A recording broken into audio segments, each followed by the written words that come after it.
मैं हूं अदील इम्तियाज़। इंसान हमेशा से ये सोचता आया है कि यूनिवर्स में जितने भी एलिमेंट्स मौजूद हैं उनको क्लासिफाई कैसे किया जा सके ताकि हम उनको डिफरेंट फैमिलीज में और डिफरेंट ग्रुप्स में अरेंज कर सकें।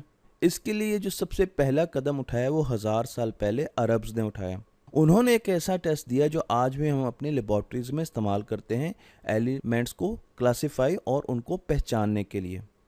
इस टेस्ट का नाम है फ्लेम टेस्ट। इसमें हम किसी भी एलिमेंट को जलाते हैं और उसके फ्लेम के रंग से हमें पता चल जाता है कि हमने किस एलिमेंट को जलाया है। और बड़े अरसे तक इंसान इस तरीके से एलिमेंट्स को रिकग्नाइज करता रहा, क्लासिफाई करता रहा।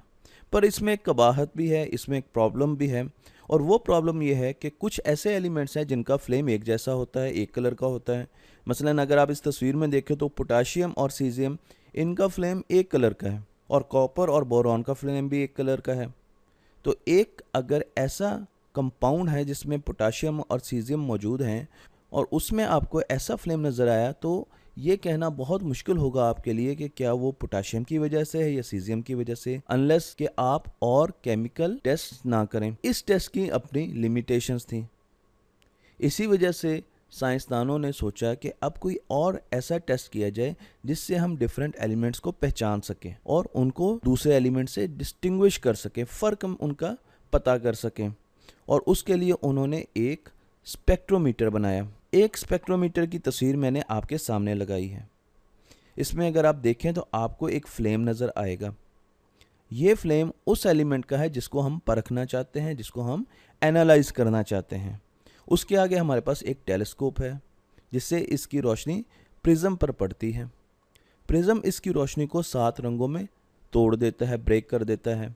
और उसके बाद हम आई पीस पर इसका स्पेक्ट्रम देखते हैं। इसे हम स्पेक्ट्रोमीटर कहते हैं और आजकल ये हर लैब में मौजूद होते हैं। ये एक ओरिजिनल स्पेक्ट्रोमीटर की तस्वीर है जो मैंने यहाँ पर दिखाई है, जहाँ पर आप देख सकते हैं कि ये एक टेलीस्कोप है और दूसरी एक टेलीस्कोप है और उसके बीच में एक प्रिज्म रखा हुआ है। और यहाँ पर हम आग लगाते हैं, हम उस एलिमेंट को बर्न करते हैं, उसका फ्लेम देते हैं जिसको हम जांचना चाहते हैं, जिसको हम देखना चाहते हैं कि ये एलिमेंट कौन सा है। जब हम आई पीस पर स्पेक्ट्रम देखते हैं तो हमें पता चलता है कि मुख्तलिफ एलिमेंट्स का स्पेक्ट्रम मुख्तलिफ किस्म का होता है। ये एक एलिमेंट का स्पेक्ट्रम है, कॉपर का स्पेक्ट्रम। इसमें आपको ऐसी लाइंस नज़र आएंगी। जब भी आप कॉपर को जलाएंगे और उसमें से निकलने वाली रोशनी को आप स्पेक्ट्रोमीटर से देखेंगे तो आपको ऐसी लाइंस नज़र आएंगी जैसे कि एक बार कोड हो। और अगर आप फास्फोरस को जलाएंगे तो वहाँ पर भी आपको लाइंस नज़र आएंगी, पर वो लाइंस कॉपर की लाइन से मुख्तलिफ होंगी। हर एलिमेंट की लाइंस दूसरे एलिमेंट की लाइन से मुख्तलिफ होंगी और वही उसकी शनाख्त बनती है, वही उसकी आइडेंटिटी बनती है। बेरियम की जिंक से डिफरेंट होंगी और जिंक की बेरियम से डिफरेंट होंगी। इसको और लफ्ज़ों में अगर मैं बयान करना चाहूँ तो आप ये भी कह सकते हैं कि जब मैं जिंक को जलाता हूँ तो इस कलर के फोटॉन्स उसमें से निकलते हैं। इसी तरीके से अगर मैं बेरियम को जलाऊं तो इतने कलर्स के मुख्तलिफ फोटॉन्स उनमें से निकलेंगे। हम जब भी किसी चीज़ को ख़रीदते हैं तो उसका एक बार कोड होता है जिससे हम उसको आइडेंटिफाई करते हैं। इसी तरीके से एलिमेंट्स का बार कोड उनके एमिशन स्पेक्ट्रम्स होते हैं। और मैंने आपको यहाँ पर 4 एमिशन स्पेक्ट्रम्स दिखाए। मज़े की बात यह है कि साइंसदानों ने इस टेलीस्कोप से सूरज को देखा क्योंकि वो देखना चाहते थे कि हम मुख्तलिफ एलिमेंट्स के एमिशन स्पेक्ट्रम्स कैसे होते हैं। तो जब उन्होंने सूरज की तरफ देखा तो उनको एक ऐसा स्पेक्ट्रम मिला जो उन्हें ज़मीन पर नहीं मिला। और ये स्पेक्ट्रम था हीलियम का। हीलियम गैस का स्पेक्ट्रम था जो कि सूरज में जलती रहती है। साइंसदानों ने हीलियम को सूरज की तरफ देखकर स्पेक्ट्रोमीटर से दरियाफ्त किया। ये उस वक्त की बात है जब साइंसदानों ने 63 एलिमेंट्स को डिस्कवर किया था।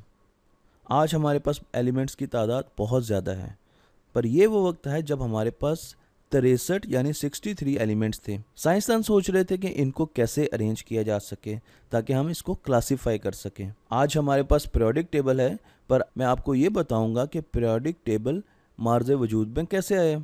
मुख्तलिफ साइंसदानों ने मुख्तलिफ किस्म की स्कीम्स बनाई और उसमें इन एलिमेंट्स को अरेंज करना शुरू कर दिया। कुछ ने कॉलम्स बनाए, कुछ ने स्क्वायर्स बनाए, कुछ ने मुख्तलिफ और कैटेगरीज बनाई, इवन स्पाइरल्स भी बनाए गए और उनमें इन एलिमेंट्स को लिखा गया। म्यूज़िकल नोट्स भी बनाए गए और उसमें इन एलिमेंट्स को तरतीब देने की कोशिश की गई।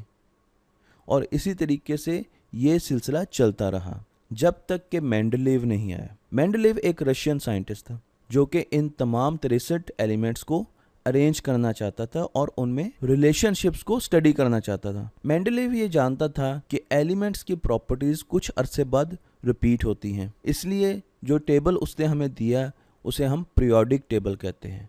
उसमें पीरियोडिसिटी है, यानी रेपिटेशन है प्रॉपर्टीज की। मेंडलीव ने एटॉमिक वेट्स की बुनियाद पर एलिमेंट्स को कैटेगराइज किया, पर बहुत जल्द उसको ये पता चल गया कि मुझे इनको डिफरेंट फैमिलीज में भी लाना है, डिफरेंट ग्रुप्स में भी लाना है, क्योंकि कुछ एलिमेंट्स हमेशा ऐसे होते थे जिनकी प्रॉपर्टीज एक जैसी होती थी, फिर इसी तरीके से कुछ और एलिमेंट्स होते थे जिनकी प्रॉपर्टीज एक जैसी होती थी।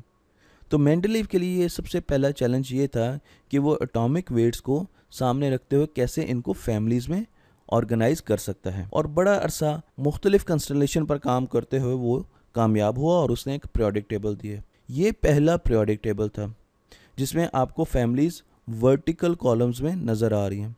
ये वो फैमिलीज हैं जिनकी प्रॉपर्टीज़ एक जैसी है। इसी तरीके से अगर आप इस तरफ आ जाएं और बीच में आपको खाली जगह भी नज़र आएगी, क्योंकि मेंडलीव का ये कहना था कि यहाँ पर ऐसे एलिमेंट्स आएंगे जो उस वक्त उन्होंने डिस्कवर नहीं किए थे। आपको यहाँ पर इनर्ट गैसेस नहीं नज़र आएंगी। मेंडलीव ने इस वक्त तक इनर्ट गैसेस को कैटेगराइज नहीं किया था क्योंकि इनर्ट गैसेस को डिस्कवर नहीं किया गया था। मेंडलीव का ये पीरियोडिक टेबल साइंटिफिक कम्युनिटी में बहुत ज़्यादा मशहूर हुआ, इसको बहुत ज़्यादा पजीराई मिली। जब भी नया एलिमेंट डिस्कवर किया जाता था तो वो मेंडलीव को बताया जाता था और मेंडलीव उसको इस पीरियोडिक टेबल में डाल देता था। पर मैं आपको एक मज़े की बात बताता हूँ, वो ये है कि कुछ अरसे बाद एक एलिमेंट डिस्कवर हुआ जिसका नाम है गैलियम।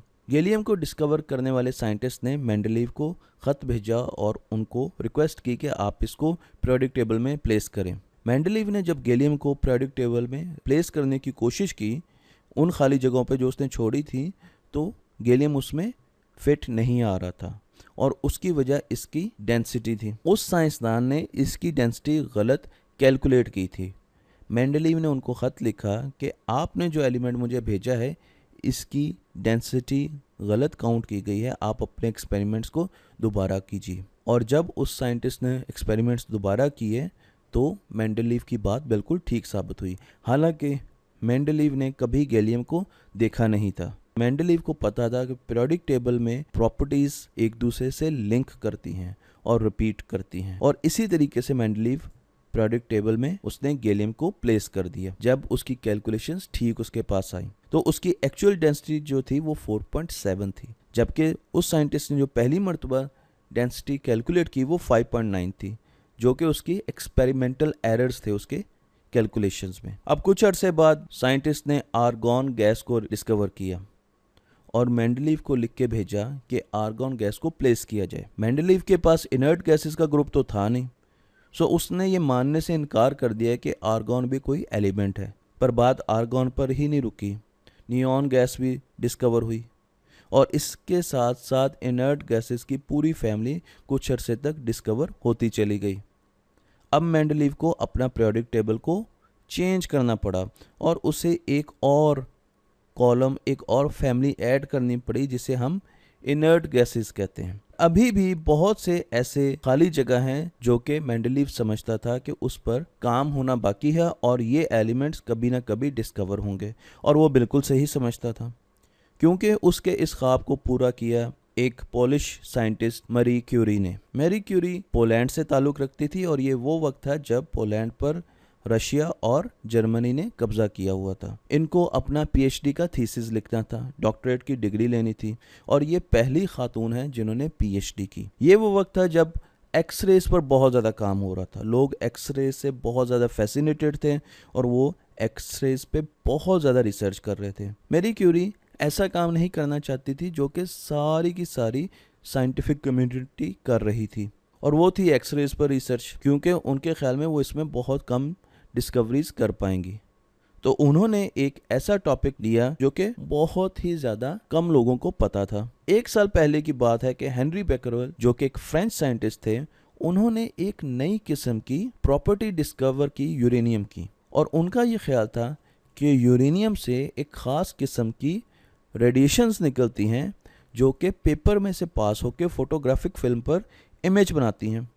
अब ये इमेज उतना अच्छा तो नहीं था जितना एक्सरेज का इमेज अच्छा था, इसलिए उन्होंने इस पर बहुत ज़्यादा ध्यान नहीं दिया और उन्होंने अपनी रिसर्च को अबैंडन कर दिया। 1-2 रिसर्च पेपर लिखे और उसके बाद उन्होंने अपनी रिसर्च को ख़त्म कर दिया। मैरी क्यूरी को इसमें काफ़ी ज़्यादा दिलचस्पी महसूस हुई और उसकी वजह ये भी थी कि जब हम किसी भी बैटरी को बल्ब के साथ लगाते हैं और उसमें केबल कनेक्ट करते हैं तो वो बल्ब जलना शुरू हो जाता है। अगर आप उस वायर को काट दें तो एयर कंडक्शन नहीं करती करंट की, एयर अच्छा कंडक्टर नहीं है, तो बल्ब जलना बंद हो जाएगा। पर उसके साथ अगर उस वायर को यूरेनियम के पास रख दें तो यूरेनियम अपने इर्द गिर्द एयर को चार्ज कर देता है और कटी हुई वायर में से भी करंट गुजरना शुरू कर देता है। ये करंट बहुत ही कम मिकदार का होता है, उसको नापने के लिए उस वक्त के आलात मौजूद नहीं थे, पर इस चीज़ ने मैरी क्यूरी की तवज्जो बहुत ज़्यादा अपनी तरफ मबजूल कराई। अब ये वो एक्सपेरिमेंट है, ये वो सर्किट डायग्राम है जो मैं आपको दिखाता हूँ। यहाँ पर एक बैटरी है और इसके साथ, इस बैटरी के साथ हमने एक यूरेनियम का पीस रख दिया। इनके बीच में खला है, एयर है। ये कैपेसिटर नहीं है बल्कि ये हमने एक किस्म का सेपरेशन दी हुई है दोनों कंडक्टर्स के बीच में, और उसके साथ हमने आगे एक लोड लगाया हुआ है। तो जब करंट यहाँ से गुजरेगा, अगर मैं यहाँ पे यूरेनियम ना रखूँ तो एयर में से करंट तो गुजर नहीं सकता, तो ये जो लोड है ये ड्राइव नहीं होगा। पर जैसे ही इसमें यूरेनियम रखी जाएगी तो यूरेनियम एयर को चार्ज कर देती है और बहुत माइन्यूट करंट इस प्लेट से इस प्लेट पर जंप कर जाएगा इलेक्ट्रॉन की सूरत में, और फिर यहाँ पर हमारे पास ये लोड ड्राइव होना शुरू हो जाएगा। अब ये करंट इतना कम था कि इसको नापने के लिए उस वक्त आलात मौजूद नहीं थे। तो सबसे पहला चैलेंज मैरी क्यूरी के लिए ये था कि वो ऐसा आला बनाए जो कि इस करंट को नाप सकें, और उन्होंने एक बहुत ही ज़बरदस्त किस्म का आला बनाया जिसको मैं अब बताऊंगा, और उसकी वजह से उनको बहुत ज़्यादा कामयाबी हुई। उन्होंने एक चैम्बर बनाया जिसमें आप देखें यहाँ पर 2 प्लेट्स हैं, कंडक्टिंग प्लेट्स हैं, और इनके बीच में खाली जगह है। यहाँ पर यूरेनियम के सैंपल्स रखे गए हैं और बीच में एयर है, और यहाँ पर ऊपर वाली कंडक्टिंग प्लेट है, और ये दोनों पीछे जाके बैटरीज के साथ लग जाती हैं। तो जैसे ही हम यहाँ पर यूरेनियम नहीं रखते और बैटरीज को ऑन करते हैं तो करंट यहाँ से आकर और इस प्लेट पर रुक जाता है, आगे पास नहीं कर सकता क्योंकि बीच में कोई कंडक्टर नहीं है। पर जब यहाँ पर यूरेनियम का सैंपल रखा जाता है तो यूरेनियम जो है वो कुछ ऐसा करता था, एयर को ऐसा चार्ज करता था कि करंट यहाँ से फ्लो करना शुरू कर देता था और आगे लगा हुआ बल्ब जल जाता था। पर यह करंट इतना कम था कि इसको नापा कैसे जाए। उस वक्त से 3 साल पहले एक फिनोमिना डिस्कवर हुआ था जिसको हम पीजो इलेक्ट्रिक इफेक्ट आज भी कहते हैं। पीजो इलेक्ट्रिक इफेक्ट एक क्रिस्टल की वजह से होता है। इस क्रिस्टल पर अगर हम स्ट्रेस डालें या इसको कंप्रेस करें तो यहाँ पर ये क्रिस्टल करंट जनरेट करता है। यानी ये एक ऐसा क्रिस्टल है जिसको हम जितना प्रेशर देंगे, दबाएंगे, ये उतना ज़्यादा करंट जनरेट करेगा, और उसको हम मेजर भी कर सकते हैं। मैरी क्यूरी ने इसका इस्तेमाल किया। उन्होंने एक तो यूरेनियम का चैम्बर लिया जिसका मैंने आपको बताया कि जब हम उसमें यूरेनियम रखेंगे तो वो कंडक्ट करना शुरू कर देगा और हमें करंट देगा। तो ये करंट तो इस चैम्बर से आ रहा है जिसमें हमने यूरेनियम रखी हुई है। और उसके साथ साथ उन्होंने एक और डिवाइस बनाया जिसमें एक क्रिस्टल रखा पीजो इलेक्ट्रिक इफेक्ट के लिए, और उसके नीचे एक वेट लगा दिया। अब ये वेट जो है इसको टेंशन देता था, इस पर स्ट्रेस डालता था, और स्ट्रेस डालने की वजह से इसका करंट यहाँ पर ट्रैवल करता था। जितना ये वेट ज़्यादा होगा उतना ज़्यादा करंट ट्रैवल करेगा, जितना वेट कम होगा उतना कम करंट ट्रैवल करेगा। और उसके आगे एक इलेक्ट्रोमीटर लगा था। जब ये दोनों करंट बराबर होते थे तो इलेक्ट्रोमीटर जो है वो एक लाइट जनरेट करता था जो 0 पर होती थी। अच्छा, अगर ये करंट ज़्यादा होता था तो वो लाइट लेफ़्ट की तरफ जाना शुरू कर देती थी स्केल पर, और अगर ये करंट ज़्यादा होता था तो वो राइट की तरफ जाती थी। अगर वो 0 पर थी तो इसका मतलब है कि ये दोनों करंट मैच कर गए। हम इस करंट को मेजर तो नहीं कर सकते पर हम इसको मैच करवा सकते हैं। इसके साथ साथ मैरी क्यूरी ने यह किया कि उन्होंने एक स्टॉप वॉच ली और वो इस वेट को होल्ड करके रखती थी, अपने हाथ से पकड़ के रखती थी। तो जब तक ये 0 पर नहीं आती थी वो इस वेट को हल्का हल्का लिफ्ट करती थी, यानी इसकी टेंशन को कम करती थी। उससे ये यहाँ पर करंट जो है वो कम होना शुरू हो जाता था। और जब ये बिल्कुल बराबर हो जाती थी, 0 पर आ जाती थी, तो वो स्टॉप वॉच को बंद कर देती थी। जितना कम टाइम होता था उतनी ही ज़्यादा एक्टिविटी होती थी यूरेनियम की, उतनी ही ज़्यादा वो रेडियो एक्टिव होती थी, और जितना टाइम ज़्यादा होता था उतनी कम रेडियो एक्टिव होती थी।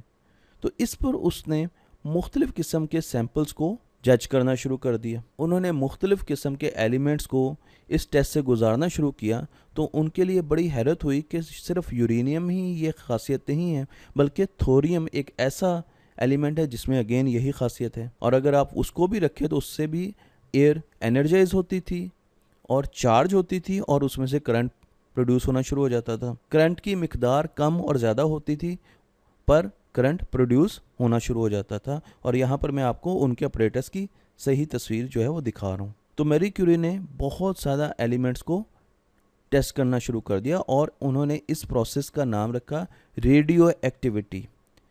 यानी जो रेडिएशंस जनरेट होती थी जिसकी वजह से एयर चार्ज होती थी और उसमें से करंट फ्लो करना शुरू कर देता था, या फोटोग्राफिक फिल्म पर जो हमें इमेज डालती नज़र आती थी, उसका नाम मैरी क्यूरी ने रेडियो एक्टिविटी रखा। एक दिन मैरी क्यूरी इसी तरीके से अपने थीसिस के लिए काम कर रही थी, और उनके हस्बैंड जो हैं वो भी उनके साथ काम कर रहे थे। तो दोनों क्यूरीज जो हैं वो अपने काम कर रहे थे, तो उनको एक स्टार्टलिंग किस्म की, हैरानकुन किस्म की रिजल्ट मिले। वो पिच ब्लेंड, यानी वो रॉक जिससे यूरेनियम हासिल किया जाता है, जिसको रिफाइन करके यूरेनियम हासिल किया जाता है, उस पर रिसर्च कर रहे थे। तो जब उन्होंने पिच ब्लेंड को इस अपरेटस के साथ रखा तो उनको 4 टाइम्स ज़्यादा रेडियो एक्टिविटी मिली। अब ये मैरी क्यूरी के लिए एक नई चीज़ थी। उन्होंने उस पर बहुत ज़्यादा रिसर्च शुरू कर दी, और उन्होंने ये अंदाज़ा तो लगा दिया कि यहाँ पर यूरेनियम के अलावा भी कुछ ऐसे एलिमेंट्स हैं जिनको अभी डिस्कवर करना बाकी है। तो उन्होंने बहुत सारे केमिकल टेस्ट से उन एलिमेंट्स को अलग करने की कोशिश की यूरेनियम के साथ, और वो एलिमेंट जब अलग हुए तो उनके जो रिजल्ट्स आए वो यूरेनियम से बहुत ज़्यादा पावरफुल थे, और मैरी क्यूरी को उसको नाम देना पड़ा उस एलिमेंट को, और उसका नाम उन्होंने अपने मुल्क के नाम पे, पोलैंड के नाम से पोलोनियम रखा। पर इसके साथ साथ मैरी क्यूरी ये भी जानती थी कि कहीं कहीं कुछ जगह पर उसको इतनी रेडियो एक्टिविटी मिलती है जो कि हज़ारों गुना ज़्यादा है, और वो मिकदार बहुत ही कम थी। तो मैरी क्यूरी ने और ज़्यादा टेस्ट करने शुरू कर दिए पिच ब्लेंड पर ही। तो पिच ब्लेंड पे यूरेनियम तो पहले था, हमें पोलोनियम भी मिला, पर अब कुछ और मिलने जा रहा था। मैरी क्यूरी ने बहुत थोड़ा माइन्यूट सैंपल जो है जिसमें बहुत ज़्यादा रेडियो एक्टिविटी थी उसको अलग किया। बहुत ज़्यादा पिच ब्लेंड को इस्तेमाल करते हुए बहुत माइन्यूट सैंपल जो है अलग किया। ये पोलोनियम भी नहीं था और यूरेनियम भी नहीं था, ये तीसरा एलिमेंट था, और इसको उन्होंने स्पेक्ट्रोस्कोप के ज़रिए देखने की कोशिश की। उसके लिए उनको एक और साइंसदान की मदद लेनी पड़ी। तो जब वो वहाँ पर गई और जाके उन्होंने अपना एलिमेंट जो है वो स्पेक्ट्रोस्कोप के सामने रखा और उसका एमिशन देखा, उसका स्पेक्ट्रम देखा, तो वो बेरियम से मिलता जुलता था।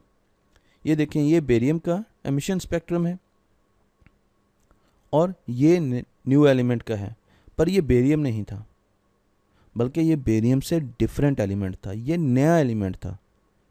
और उस बात पर उनको यकीन हो गया कि ये एक नया रेडियो एक्टिव एलिमेंट उन्होंने ढूंढ लिया है, और उसका नाम उन्होंने रखा रेडियम। रेडियम हज़ारों गुना ज़्यादा पावरफुल रेडियो एक्टिव एलिमेंट है। दुनिया में रेडियम कुछ ग्राम होगा, ये अपने ओर में बहुत ही कम होता है, बहुत ही कम होता है। पर scientific community, specially chemist community, एक औरत की इतनी बड़ी डिस्कवरी को हज़म करने के लिए, मानने के लिए तैयार नहीं थी, और वो भी एक ऐसी खातून जिन्होंने अभी पीएचडी का थीसिस लिखना था, वो काम कर रही थी।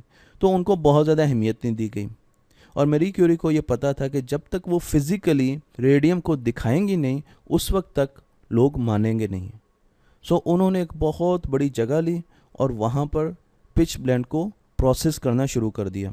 ये मैं आपको उनकी पिक्चर्स दिखा रहा हूँ, क्योंकि बहुत टन्स ऑफ पिच ब्लेंड को जब उन्होंने प्रोसेस किया तो उनको बहुत कम ऑन्सेस में रेडियम मिला, और वो रेडियम फिर उन्होंने साइंटिफिक कम्युनिटी के सामने रखा। मैरी क्यूरी को 2 नोबेल प्राइज़ मिले। ये वाहद खातून हैं, बल्कि वाहद इंसान है जिनको 2 नोबेल प्राइज़ मिल चुके हैं। इनके साथ साथ फिर बाकी जितने भी एलिमेंट्स थे जो कि डिस्कवर नहीं हुए थे, इनकी दी हुई लाइंस पर मुख्तलिफ साइंटिस्ट ने चलते हुए उनको भी डिस्कवर किया। एक दिन इनको बड़ी हैरानी हुई जब ये अपनी लैब में वापस आए तो उन्होंने देखा कि इनकी लैब में हर जगह पर नीली रोशनियां नज़र आ रही हैं, रेडियम चमक रहा है, ग्लो कर रहा है। ये मैरी क्यूरी के लिए एक बड़ी नई चीज़ थी कि आखिर क्या ऐसी चीज़ है जो इसको ग्लो करने पे मजबूर कर रही है, क्योंकि light is a form of energy. अगर किसी चीज़ से लाइट आ रही है इसका मतलब है कि वो चीज़ एनर्जी रेडिएट कर रही है। और बहुत जल्द मैरी क्यूरी ये समझ गई कि रेडियो एक्टिव एलिमेंट्स डिके करते हैं। एक रेडियो एक्टिव एलिमेंट दूसरे रेडियो एक्टिव एलिमेंट में ट्रांसफॉर्म होता है और उस ट्रांसफॉर्मेशन की वजह से ये लाइट जनरेट होती है, जिस पर मैं एक कंप्लीट वीडियो अलग बनाऊंगा। ये एक नई डिस्कवरी थी और इस डिस्कवरी को बयान करते हुए इवन मैरी क्यूरी जो है वो भी परेशान थी, क्योंकि उनका ख्याल था कि लोग और साइंटिफिक कम्युनिटी इसको कैसे लेंगे। यानी अगर हम रेडियम की बात करते हैं तो रेडियम रेडॉन में बदलने की कोशिश करता है, डिके करता है और उससे एनर्जी रिलीज़ होती है और वो एनर्जी रोशनी की शक्ल में रिलीज़ होती है। इसी तरीके से यूरेनियम का भी साइकिल होता है। तो रेडियो एक्टिव एलिमेंट्स डिके करते हैं और वो एक एलिमेंट से दूसरे एलिमेंट में बदलते रहते हैं वक्त के साथ साथ। ये डिके बहुत जल्दी भी हो सकता है, स्पॉन्टेनियस भी हो सकता है और इस डिके को हज़ारों साल भी लग सकते हैं।